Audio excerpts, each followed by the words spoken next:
Bom dia! Começo o vídeo de hoje desejando um excelente sábado e um maravilhoso final de semana para cada um de vocês que me acompanham por aqui e também para suas famílias. Muito obrigada pela companhia de vocês aqui em mais uma manhã abençoada de sábado. Espero que todos estejam bem. Gratidão por ter vocês aqui comigo. Sejam todos muito bem-vindos ao nosso boletim diário sobre o auxílio emergencial, sobre o Bolsa Família e sobre os principais benefícios do governo que movimentam o nosso país. No boletim de hoje eu vou falar sobre as novidades que temos em relação ao novo Bolsa Família, em relação às mudanças de regras no programa, que vão permitir que os beneficiários continuem recebendo benefício mesmo após terem conseguido um emprego formal, e sobre um acirramento de ânimos que ocorreu ontem envolvendo os três poderes da República, Executivo, Judiciário e Legislativo, sobre fraudes nas últimas eleições e sobre, inclusive, a possibilidade de não haver eleições no ano que vem. Também aproveito e te convido a se inscrever aqui no nosso canal, a deixar o seu like nesse vídeo, para nos dar aquela força para continuarmos trazendo conteúdo relevante para vocês. Então, vamos direto ao que interessa. Eu vou começar falando sobre o novo Bolsa Família. O Valor Econômico divulgou uma lista de novidades em relação às tão aguardadas reformulações no programa social, no Bolsa Família. Eu vou dividir essas mudanças nas regras que estão sendo discutidas dentro do governo. Primeiro, o governo pretende permitir que quem consiga um emprego formal possa manter o benefício do Bolsa Família, mantendo metade do valor que recebia antes de conseguir o trabalho. Esse pagamento será temporário, mas ainda não sabemos aí quanto tempo duraria. E se essa pessoa for demitida, ela poderá voltar a receber o benefício de forma integral, sem precisar voltar para a fila de espera do Bolsa Família, que hoje já acumula mais de 1 milhão de pessoas. Outro ajuste em discussão é a proposta de possibilitar que os beneficiários do Bolsa Família obtenham empréstimos consignados de até 30% do valor que recebem de benefício. Tais empréstimos teriam uma taxa de juros que não devem ultrapassar 1,2% ao mês, e a expectativa é de que a Caixa Econômica Federal concentre esse serviço. Lembrando aqui que essas medidas ainda não são definitivas, elas estão sendo discutidas pelos técnicos no Ministério da Cidadania e da Economia. A ideia do presidente, segundo o jornal, é reformular completamente o programa com novas regras, novos valores e uma nova cara, inclusive com um novo nome. Mas, para que essas mudanças sejam de fato colocadas em prática, o governo precisa fechar o projeto, enviar ao Congresso Nacional. O Congresso Nacional precisa votar e aprovar as mudanças ainda esse ano para que elas entrem em vigor em 2022. O ministro da Cidadania já falou que o novo Bolsa Família já estará em vigor quando acabar as 3 parcelas de prorrogação do auxílio emergencial, ou seja, no mês de novembro desse ano ainda. Porém, para que isso aconteça, o governo precisa correr, né, gente? Continuando, o presidente Jair Bolsonaro ontem, ao conversar com apoiadores no Palácio da Alvorada, voltou a falar sobre fraudes nas eleições e disse que, abre aspas, dessa forma, corremos o risco de não termos eleições no ano que vem, fecha aspas. Vamos ouvir só o que o presidente Jair Bolsonaro disse. Nós vamos ter eleições limpas, pode ter certeza. Se Deus quiser! Se Deus quiser, presidente. E eu não participar de fraude, não quer dizer que eu vou ficar em casa. Não teremos eleições fraudadas em 22. Amém! É mais fácil. Lá atrás, no passado, eu estou com 66 anos, Aqui, ó. sempre se buscava aí fraudar de uma forma ou outra as eleições. Isso, Tá? No papel, botando mesário para contar, tá? Favorável a ele, anulando votos que ele interessava, porque é a luta do poder. Tá? Hoje em dia, mudou, é de cima para baixo. Tá? A fraude está no TSE, para não ter dúvida. Tá? Isso foi feito em 2014. Em 2014 se mostrou a apuração minuto a minuto. Obviamente vocês não tiveram acesso. E minuto a minuto, no segundo turno do Aécio Neves, né, começou a Aécio Neves lá em cima, a Dilma lá embaixo.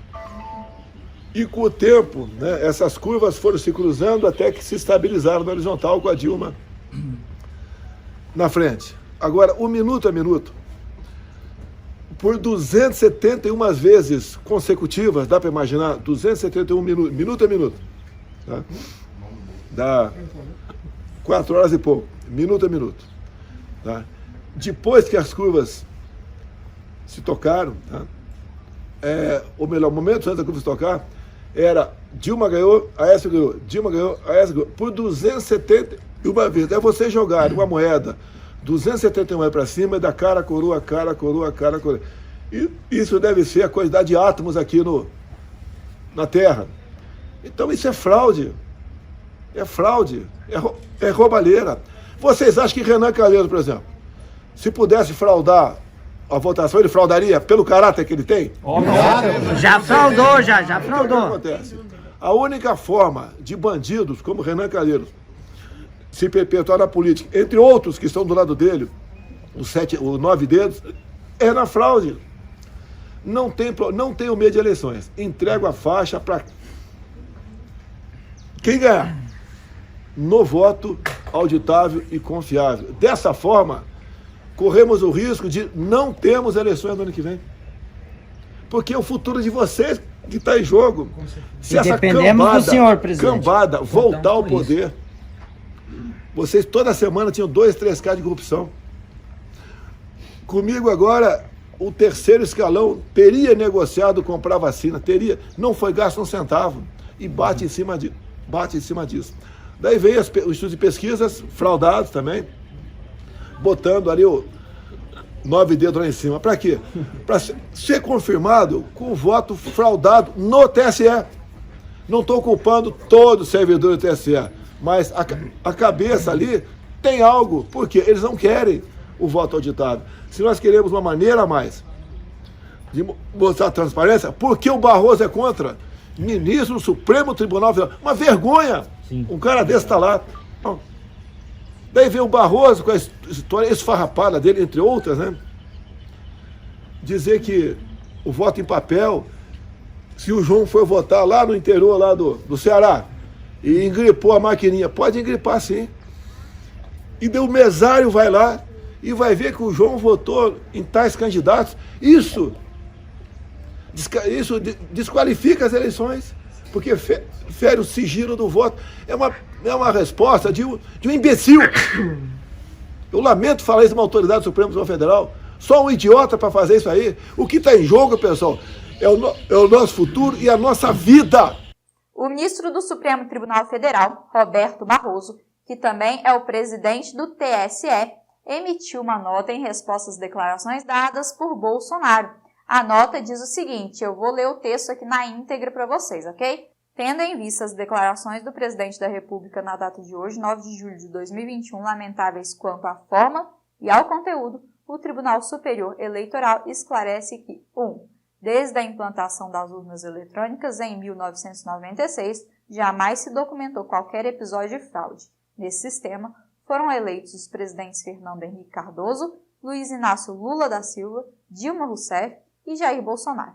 Como se constata, singelamente, o sistema não só é íntegro, como permitiu a alternância no poder. 2. Especificamente em relação às eleições de 2014, o PSDB, partido que disputou o segundo turno das eleições presidenciais, realizou auditoria no sistema de votação e reconheceu a legitimidade dos resultados. 3. A presidência do TSE é exercida por ministros do Supremo Tribunal Federal. De 2014 para cá, o cargo foi ocupado pelos ministros Dias Toffoli, Gilmar Mendes, Luiz Fux, Rosa Weber e Luiz Roberto Barroso. Todos participaram da organização das eleições. A acusação leviana de fraude no processo eleitoral é ofensiva a todos. 4. O Corregedor-Geral Eleitoral já oficiou ao presidente da República para que apresente as supostas provas de fraude que teriam ocorrido nas eleições de 2018. Não houve resposta. 5. A realização das eleições na data prevista na Constituição é pressuposto do regime democrático. Qualquer atuação no sentido de impedir a sua ocorrência viola princípios constitucionais e configura crime de responsabilidade. Brasília, 9 de julho de 2021. Presidente do Tribunal Superior Eleitoral. Fecha aspas. Quem também se pronunciou através de uma entrevista coletiva foi o presidente do Congresso Nacional, o senador Rodrigo Pacheco. Vamos ouvir só o que ele disse. Embora seja óbvio o que eu vou dizer, mas é preciso dizê-lo, nós temos alguns compromissos que são inarredáveis, que são inafastáveis, que são inegociáveis. o compromisso com a República Brasileira, com seus fundamentos de soberania, de cidadania, de dignidade da pessoa humana, dos valores sociais do trabalho, da livre iniciativa, do pluralismo político, que é algo fundamental para o país e para a democracia.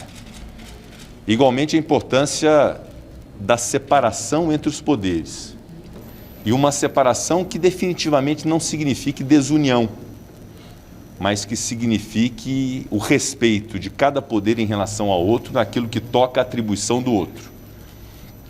Uma relação harmoniosa, mas que deve ser, sobretudo, de independência.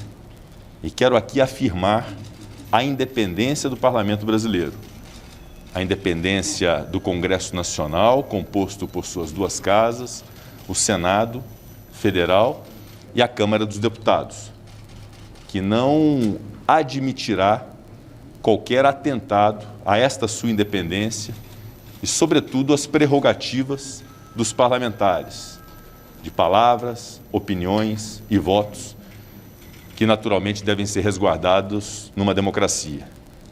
E algo também muito fundamental que insisto, embora seja óbvio dizer, mas que é preciso dizê-lo: a preservação absoluta de algo que é também inegociável, que é o Estado de Direito e a democracia, ou o Estado democrático de direito, que a geração antes da minha conquistou no Brasil e que a minha geração tem obrigação de manter, de modo que nós não podemos admitir qualquer tipo de fala, de ato, de menção que seja atentatória à democracia ou que estabeleça um retrocesso naquilo que, repito, a geração antes da minha conquistou e que é nossa obrigação manter, que é a democracia no nosso país. Portanto, tudo quanto houver de especulações em relação a algum retrocesso à democracia, como a frustração das eleições próximas, vindouras do ano de 2022, é algo com o que o Congresso Nacional, além de não concordar, repudia evidentemente. Nós não admitiremos qualquer tipo de retrocesso nesse sentido. Isso decorre não da vontade do presidente do Senado, ou do presidente da Câmara, ou do Congresso, ou do presidente da República, ou do Tribunal Superior Eleitoral. Isso advém da Constituição Federal, à qual nós devemos obediência, que impõe eleições periódicas, o sufrágio universal, o voto direto e secreto, como algo que é a expressão mais pura da soberania popular. É o povo que manda no Brasil. E o povo manda no Brasil através, sobretudo, do direito às eleições periódicas em que possa escolher seus representantes.